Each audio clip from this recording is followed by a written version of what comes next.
مرحبا بكم في قناة مطبختي لمسان.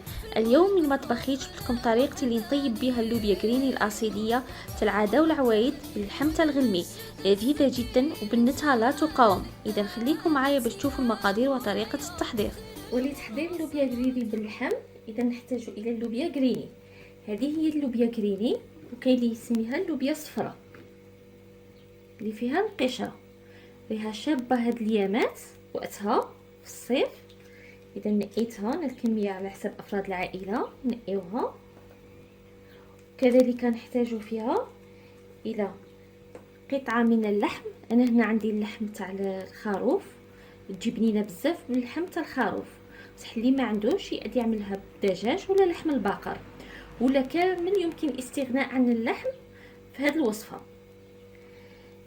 الى حبه تاع البصل كبيره مقصه الى قطع صغيره، زوج حبيبات من الطماطم غطيتهم محكوكه، معدنوس كميه لا باس بها جبنينه بالمعدنوس، زوج ملاعق كبيره تاع الزيت، ملعقه كبيره من السمن، زوج عيدان تاع القرفه، ملعقه صغيره من الملح ويبقى دائما حسب الذوق، قليل من الزعفران، نصف ملعقه صغيره من السكنجبير، ملعقه صغيره من الفلفل الاحمر، نصف ملعقه صغيره من الكركم، ونصف ملعقه صغيره من الفلفل الاسود. كما شفتوا انا ما نعملش فيها طوماطيش كونسونطري، بصح اللي يحب يزيد يقدر يزيد ملعقه صغيره من طماطم مصبره. ما نزيدلهاش على خاطر عندنا طوماطيش في الصيف تكون عندنا حامضه، اكتفي غير بالطماطم الحيه. اذا في لاكوكوط نرفد قطعه اللحم،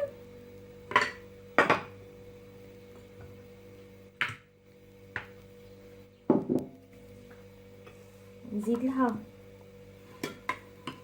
الزيت، نزيد لها السمن والقرفه،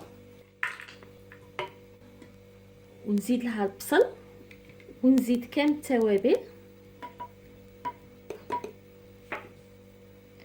نزيد الملح وقليل من الزعفران باش يعطيها اللون. هاد اللوبيا ما تجي لا صفرا بزاف ولا حمرا، غير شويه. اللي يحب ما يزيدش ما يزيدش، اكتفي. ونعمل كل شيء على النار يتألى. عملت اللحم يتألى وكل مره نبدا نحرك عليه حتى يدخل له مليح داك الحراج، وهداك البصل اللي عندنا يدبلنا. كل مره نقلب فيه باش ما يسقناش، ونخلي حتى هداك البصل كامل يدبل. اذا غير هكذا نقصلو ونعملو الغطاء، وكل مره نبدا نحرك. الا تخافوا البصل يلصق لكم وينحرق، تأدوا تزيدوا قليل من الماء، غير شويه غير هكذا. وفي هذه المرحله نكونوا وجدنا الماء سخن باش نقدروا به لاكو.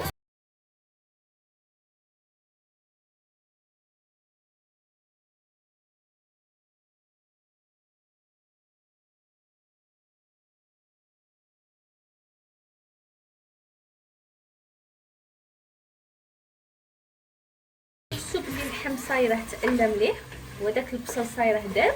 في هذه المرحله نزيدوا له الماء السخون،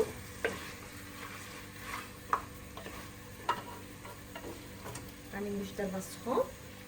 اذا نكب عليه ونحاول باش ما نكبوش على اللحم باش ما يسماطلناش.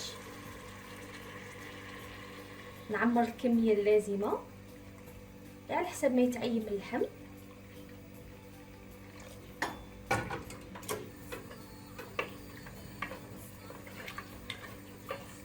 نزيد غير شويه،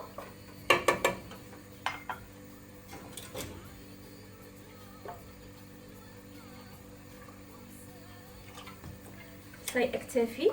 اذا في هذه المرحله نبلع على لاكوكوط، وبالطبع نعملها الصفاره، ونعمل اللحم يطيب لنا غير نص طياب ماشي حتى يطيب لنا كامل. نعاود نفتح عليه. راني حليت على اللحم. هنا اللحم ديالي طيبته نص طياب كما قلت لكم. شوف كاين تحيل الخدمين اللي نحسو راه عاد عاصي مازال يخصو الطياب، ولا حليتو صبتو اللحم طاب لكم. في هذه المرحله نحيوه ما تخليوهش حتى يطيح لكم كامل. اذا غسلت اللوبيا ديالي من هذاك التراب ونضيف اللوبيا.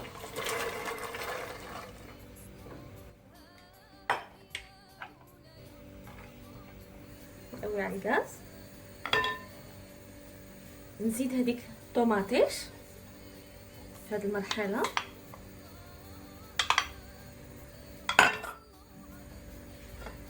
ونزيد المعدنوس.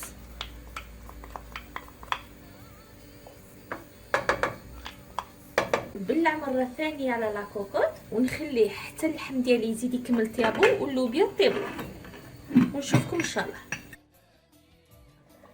طابت لي اللوبيا واللحم، ها هو لي. شوفوا كي ندخل بالراس تاع السكين نحس بلي اللحم ديالي صايره طري، وكي نفد الحبه تاع اللوبيا صايرها طريه.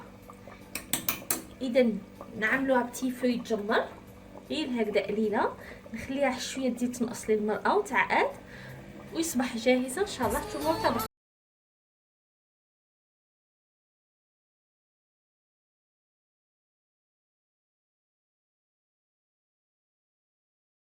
قريني باللحم تاع الغلبي تاع العاده والعوايد اصبحت جاهزه معي. راني حطيتها في طبق التقديم.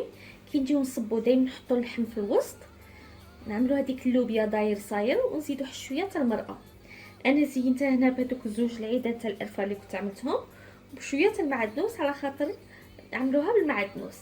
نتمنى ان طريقتي في الطياب تاع هاد اللوبيا تكون نالت الاعجاب ديالكم. جربوها في بيوتكم، تجي بنينه بزاف بزاف، خاصه باللحم تاع الغلمي عندها بنه بوحدها. الى عجبتكم الوصفه تاع اليوم ما تنساوش باش تضغطوا لي على زر الاعجاب. اللي تشوفني لاول مره ما تنساش باش تشترك معايا في القناه وتضغط على الجرس باش يوصلكم كل جديد. راسلوني بالتعليقات ديالكم الجميله